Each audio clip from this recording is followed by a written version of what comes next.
Hey guys, it's time to do a weekly wrap-up. I'd like to talk about what we did up here this week, but we did nothing. We tried to pass a tax bill that probably should have passed, something that I obviously am supporting, but unfortunately Chuck Schumer decided to play politics with it and actually give the Republicans an opportunity to have some language put in it that we thought we could improve it.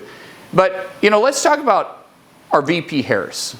It's interesting to me right now that she's all of a sudden changed her position on the border. For instance, saying that she wasn't the border czar. It's like, excuse me? I actually remember POTUS appointing you to that. I've asked her, the VP today, because she's the most qualified person to do it, to lead our efforts with Mexico and the Northern Triangle and the countries that help. We're going to need help in stemming the movement of so many folks, stemming the migration to our southern border.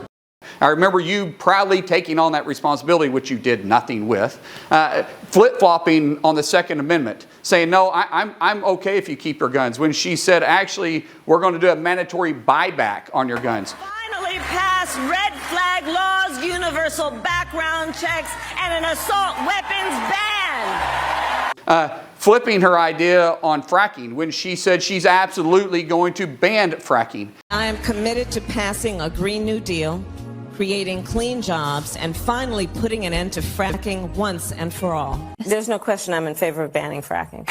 So, yeah, and starting with what we can do on day one around public lands, right?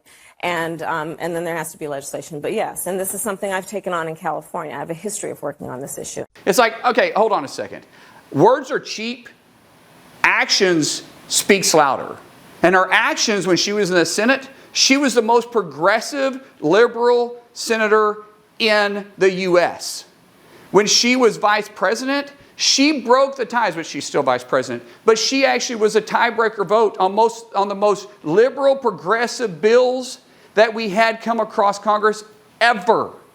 And now all of a sudden, because she's running for president, she's trying to say other things. Listen, guys, I've said this multiple times.